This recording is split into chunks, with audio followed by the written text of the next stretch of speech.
Introducing Michael Clark, the Executive Director of Trojan Horse International, one of many Trojan warriors. David, tell us a little about yourself. Well, I am David Clark, I just told you, I'm your brother.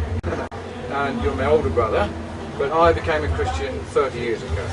And we are here, and this documentary that we're about to do is the beginning of a series. A series of what? Trojan Warriors, we call it. So this book, is the first in a series. The book is the first in a series, but the documentary we're doing now is about what it's all about, really, what Trojan Warriors are about. Okay, it was last year that you came to the Philippines for the first time. Yeah. What made you come to the Philippines? Well, it was the fact that you had become a Christian after many years. It was the recognition Yes. that after your praying Yes. for 30 years, that you found out that your prayers have been answered. Well, I'm not saying I prayed for you for 30 years. Obviously I prayed for you, but the reality of it is, I was converted 30 years ago. Christ actually spoke to me, no doubt about it, and set me on a mission.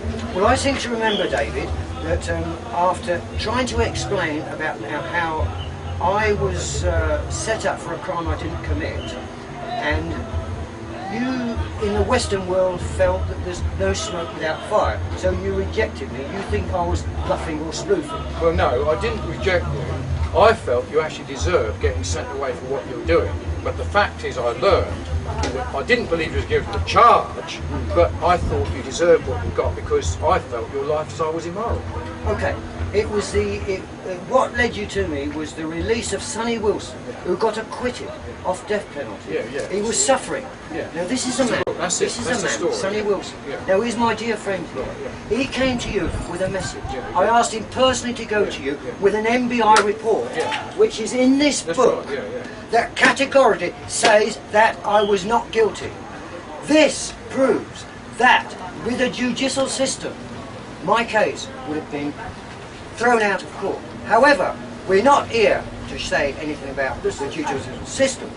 I'll tell you what happened. Right? He Yes. came to me, he actually ran me up on Christmas Day. On Christmas Day? 1999. Yeah. He actually had come out of the prison on the 23rd. Oh, I remember. Flew back to England and ran me up on Christmas Day. Yes. He said he got me a Christmas present. A present. Yeah. The news that you, the confirmation and evidence that you were innocent of the charge. That was the MBI report he got. And it was then you, how did he get you? Did he bring He it came to me, him and his wife came. So he came down from Dover in He Kent. stayed with me for several So days. it's a 2-hour drive. He came all the Yeah, way down yeah. on Christmas to give you this good news. Yeah, just after Christmas he came. How to did you feel when you read the Honoured. MBI I was report? honoured to receive him because I knew that he was. No, you missed the question. How did you respond to reading the MBI report? Well, the truth of the matter was, Michael, it's such a long report, I couldn't understand it. Right? And I didn't respond until 6 months later, when I finally realised what it was telling So me. after you digested it? Yes, it took me time. Yeah, so it's another world. You couldn't- Yeah, I couldn't comprehend. So, okay, let's cut a long story short.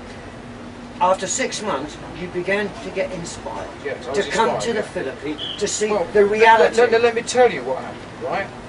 You had written to me that you were interested in Christian things, and I actually just put it on the back burner. I wanted to see the evidence.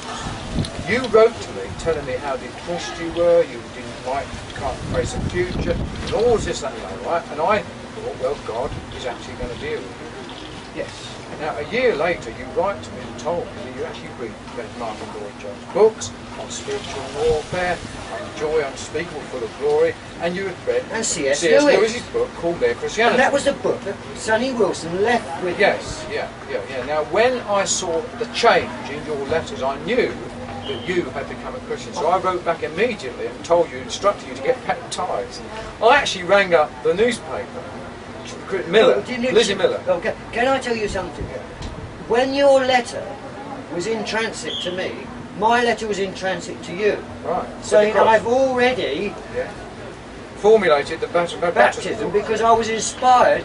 I was dragged to the water tank. Yeah.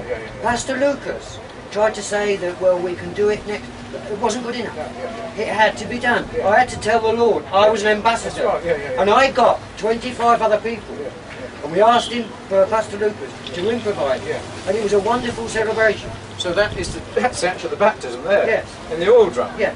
Now, why was it in the oil drum, you tell me? Because at the time, 45 gallons. The actual Right? baptism, what do you call it, where you get baptised? Dip them, immersed. No, Dip. no, the actual the place, Trough, a baptismal pool. a pool.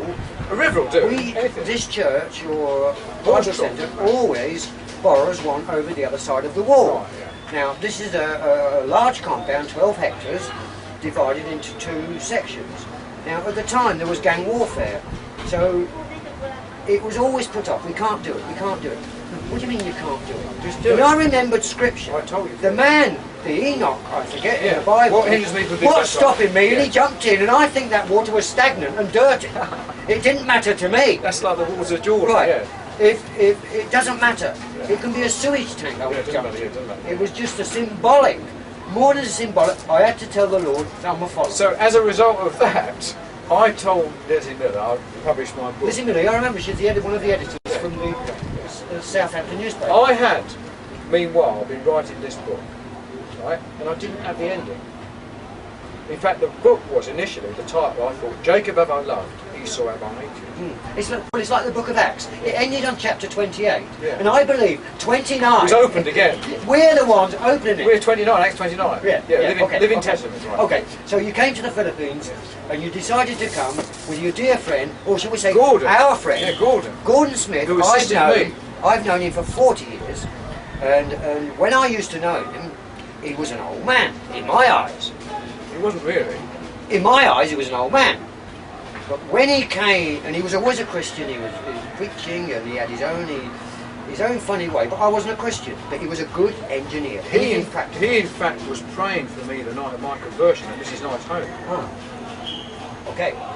Anyway, when Gordon Smith, when I was informed by you that Gordon would like to accompany you to the Philippines, wonderful, wonderful. In fact, But when I saw him, I didn't believe it was Gordon. No.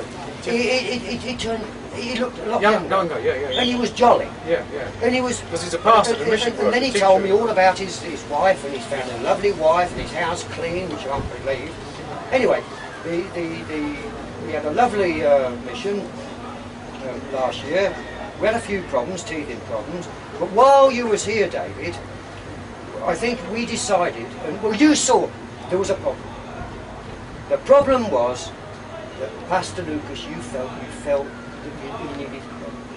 Well, no, not quite right. No, what happened was Pastor Lucas invited me, and Pastor Kim, Reverend Kim from Korea, Yeah. right, was a missionary here, had in fact invited me to preach in various places. Angeles City Jail, along the City Jail, cities of Cavite, in Curzon City. I see. We went around churches preaching and teaching the gospel. Okay. Right, now, the fact is, when we came to this prison, right, Gordon and I were overwhelmed with the amount of Christian work that was going on. There were hardened, notorious criminals being converted to Christ. Yeah. I've never seen it before, like it anywhere where I've been. And when you found out that Pastor Lucas, Reverend Lucas Yes. P. Dangerton Jr. was an ex-prisoner yeah, here in 1995, 95, and he, with no money, yeah, decided to found a to set theological up this, centre this place here, yeah, on the doctrines of Christ, great, yeah, not of man. of Christ, yeah, That Yeah. which inspired me. yeah.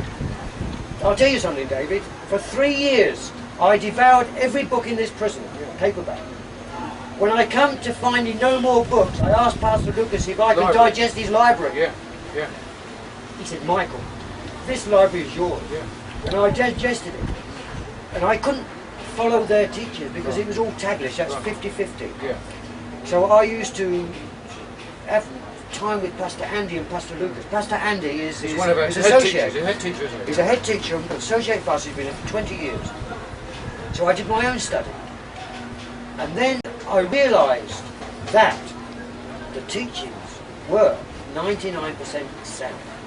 I'm saying 99% because I disagree on some Some issues, yeah. total faith. Yeah.